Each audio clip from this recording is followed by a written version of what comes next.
yozayli bo'lyaptimi? Bu yerda yozamiz deyishyapti. Stolda o'tirganlar yozish bu bor narsami? Men blogerman-da, bunaqa narsa yo'q-da do'konning ichiga kirib. Bu yo'q, to'xtab turing, aka, gap yo'q. Bo'ldi, gap. Siz netda bu xususiy joy, baqa kirishingiz, yozishingiz mumkin emas-da, chiqib velosipedda yursa, yo'q, u yo'q. Mumkin emas-da. Bunaqa qilib yozish. Yo'q, kelib turib, bot kameralang yo'q birinchidan, uchovlaringni ham. Qanday kamera olish kerak? Bot kamera yo'q uchovlaringda ham. Prosta so'rida o'tirib bo'lmasam bu yerda sottirmaydi, do'konda yottirib qo'yishingiz kerak. Do'konda chakana savdo, puy bermaydi. Uyga olib ketib ichishga ruxsat. Hop, mumkin emas unaqa. Foydalab sotganga Qonun doirasida mumkin emas, hamma oliy ma'lumotli.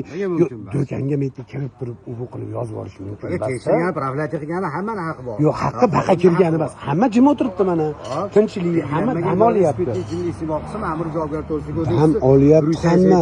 Moddasi bo'yicha protokol qilishga haqqi bor. Shep, bo'ldi, sizga gap so'zim yo'q, prosta demoqchi